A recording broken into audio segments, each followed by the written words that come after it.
NC Pork. Good for the plate, great for the state.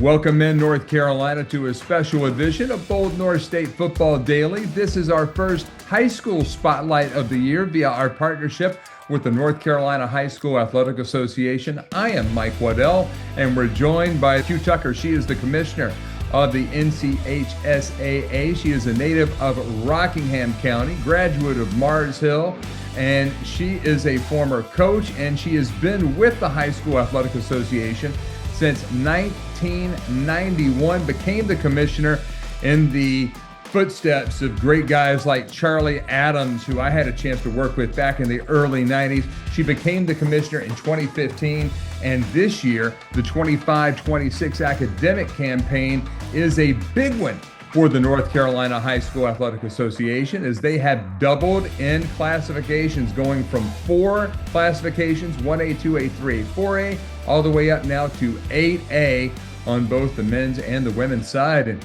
Q Tucker, welcome into the North Carolina Sports Network. It seems like this has been a very busy beginning of the month of October for you there over off Finley Golf Course Road. Well, you're right, Mike, and thank you for the invitation to come and share. We have been very busy and are continuing to be busy as we zero in on getting all of the fall sports, the playoffs situated. We seed volleyball, for example, tomorrow.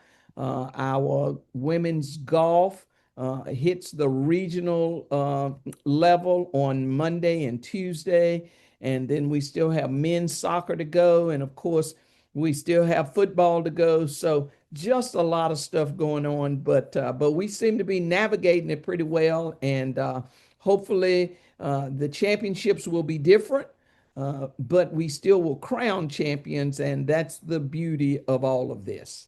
Well, that is a beautiful thing, because now more kids get the opportunity to have that championship experience. And that really is a special time in their young lives, whether or not they go on to play in college or the pros. Those championship moments, darn it, Q, they're the ones that we really think back to and have our best memories of. So what was the background in moving from 4 classifications in North Carolina and the administration of public high school athletics to now 8 classifications of competition?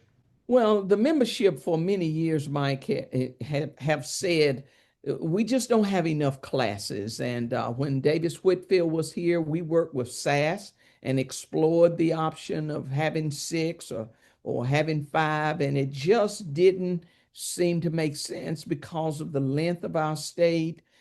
It was going to increase the travel in many instances once you put those conferences together. But finally, after the last realignment, and once we had the legislative involvement, and we had done one of our realignment committees prior to this one that realigned now, we had used a success formula. We had looked at free and reduced lunch as a part of that, as well as the ADM. The schools didn't like that, and so they introduced an amendment to the bylaws. And basically, that amendment said that no classification could have more than 64 schools.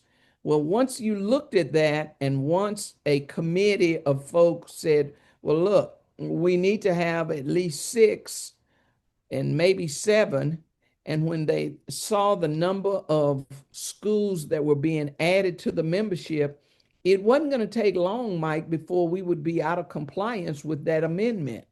So they made the recommendation to our board that we go ahead and go to 8.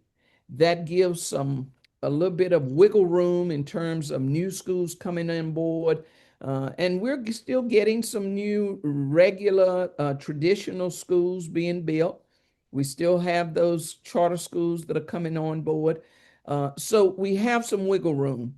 And that is the reason we went to 8 classes. And as you've indicated, going to 8 classes presents some opportunities for more students to be crowned champions, whether as a team or whether as an individual. So that's really the crux of it and how we arrived at having the 8 classes. the state championship events that I've been a part of the last 2 years since moving back to North Carolina, and David Glenn and myself starting the North Carolina Sports Network. I'm telling you, Q, it's been nothing short of spectacular. The football events the last 2 years have been in those same venues. Keenan Stadium at the University of North Carolina there in Chapel Hill, and in Raleigh at Carter Finley Stadium. But those venues are changing this year for a variety of reasons. And football championships this year will be back in Keenan in Chapel Hill, but for the first time expanding to Moret Stadium in my home county of Catawba, there in Hickory on the campus of Lenore Ryan University, and also in Durham at County Stadium that has been really revitalized with a lot of great renovations. And they're playing home now to national events with partnerships with the NAI and several conferences. So this sounds like a really exciting move to enhance the opportunity to have a really awesome game day experience. It's not always about the biggest stadium. It's about what that stadium can show and do for the fans and for the student athletes who have a chance to compete there, I would think. I think you're exactly right. And obviously, adding Lenore Ryan to the mix, adding Durham County, that stadium to the mix, makes for a very intimate atmosphere. Keenan Stadium, it is special because it's Keenan Stadium. Now, it's a large facility, but I think we have enjoyed being there because we grew out of the university. And so to still be able to have that tie with them is really, really special. And so we're just grateful that these other facilities have stepped to the plate and said, hey, we'll be happy to work with you. Carter Finley has been a great home for us over the last so many years, but due to some conflicts and just not being able to make it work with the Lenovo Center right there beside them, some of the things that were going to be going on, it just didn't work out. And so fortunately, we were able to find another home or two more homes, and we're excited about what that will present and how those championships will look in those facilities. Is this a 1 year plan with Durham, Hickory, and Chapel Hill, or is this a multi-year vision? Well, it right now it's not a multi-year vision in terms of saying, well, to Lenore Ryan, we will be back there in 2026, or to say to Durham County Stadium, we will be back there in 2026. The beauty of Durham County Stadium is that we've played other events there. They have been home to our lacrosse championships for several years now. So we are used to being there. So we look to continue that partnership.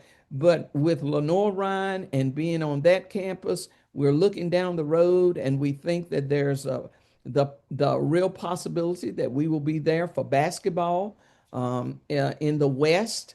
And so it may not pan out football wise, but what we'll do is use these championships this year to look at where we land, how did it work, and if those venues express a real interest and it works well, there's nothing to say that we wouldn't seek to then get a multi-year contract with them. And certainly, NC State will, I'm sure their coaching staff will do everything they can to get back into the mix. So it presents a great opportunity for us to have partners now that we haven't had in the past and to see what the future will hold with them being in the mix. Well, it's certainly a big economic impact anytime a championship event or even playoffs come to a small town. I grew up in Catawba County in a place called Newton, right around the corner from the biggest little football town here in the Bold North State, a place they call Maiden, but they're the Blue Devils, Q, and we don't like them too much. We're Red Devils where I come from. But Okay. you mentioned something really big right there. It's not only football championships in the fall that you've announced these sites for. Right. Football, again, will be in Durham, Hickory, and Chapel Hill. Volleyball split between the Joel Coliseum there in Winston-Salem and Reynolds Coliseum in Raleigh. Mhm. Soccer going to my alma mater, Appenzeller Field at Right. Guilford College in the Gate City of Greensboro. Cross country at the Ivy Redmond Complex in Kernersville.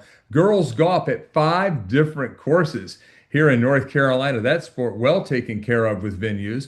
and Yes. girls tennis at 4 different venues for individuals, plus the Burlington Center Tennis Center, a jewel of a complex for the dual team events, and then the cheer taking place at a place that we've all seen so many events over the years in various capacities there at the Raleigh Civic Center. I know this has to be pretty exciting for your staff to be able to go into different cities and to spread the word of all the great things that are being done for our high school athletes here in the state of North Carolina by you and the NCHSAA staff.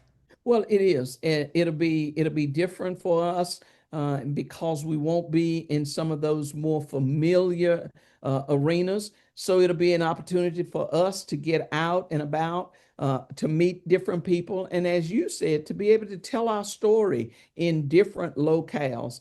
To hopefully attract some of the locals who maybe won't have a team playing, but they just like football or they just like soccer. And so it is right in my backyard and it's high school. I want to go and they will have that opportunity. So we're looking forward to that. We hope that it'll be a real benefit for those communities, those cities. We've reached out to the convention and visitor bureaus in those areas.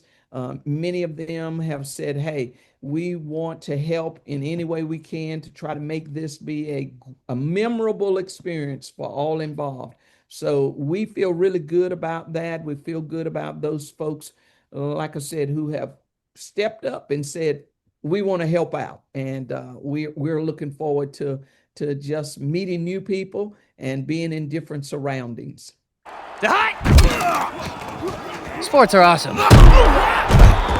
But is Sport Clips better than sports? Because Sport Clips is sports. Plus, A neck and shoulder treatment. Sport Clips. It's a game changer. Struggling with clutter, calendar chaos, or nonstop notifications? Let Emily Parks at organizeforsuccess.com help you get organized and take control of your time.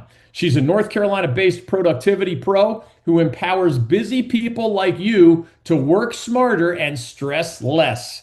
Visit organizeforsuccess.com and schedule your free discovery session today.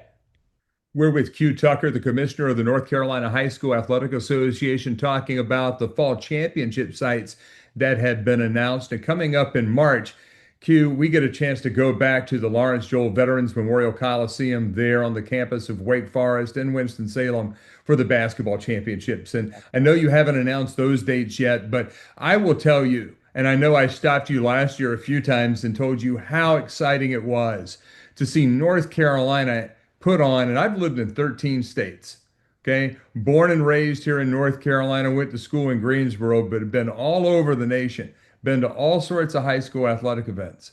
And I've never seen a better event than what I saw last year at the Joel Coliseum, and those just an avalanche of games, and your staff doing such a wonderful job in putting on both girls and boys championships, and the best event of my year.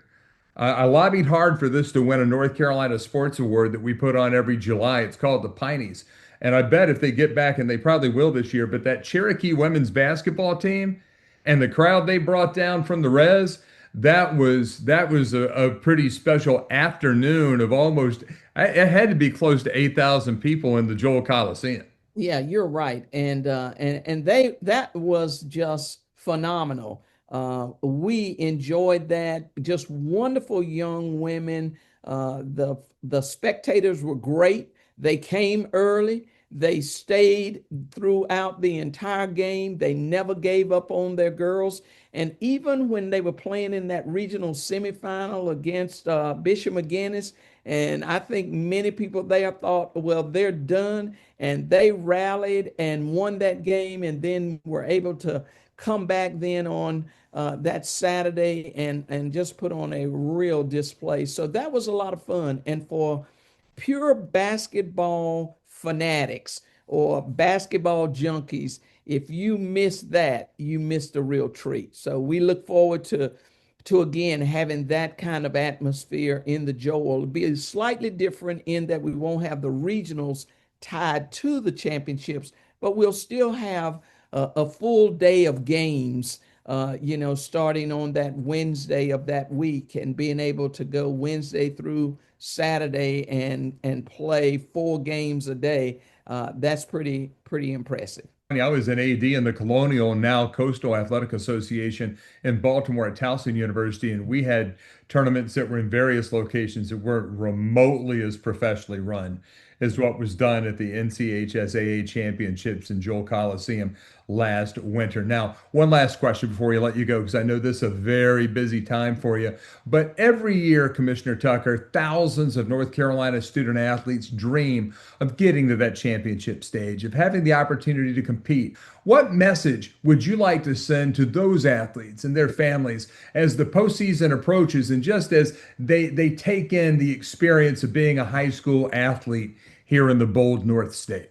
First thing I would say is enjoy the moment, have fun in the moment. High school athletics is educational based athletics, and we want to teach more than just the skill side of the sports. We want them to take lessons away. And one of the ways you do that is by enjoying what you're doing and then live in that moment. Don't get too wound up about that we have to win this game. You're winners as you move into the postseason. And so I would just encourage parents and the community at large to help these young people enjoy the opportunity. Don't put more pressure on them than they're already going to put on themselves. And like I said, just enjoy it. Let all that you've done from the very first moment the season began for football and volleyball and soccer and everything that's happening right now, when they started back August 1st up to this time now, that as they go into the playoffs, this is what you worked hard for. These are the kinds of commitments you made.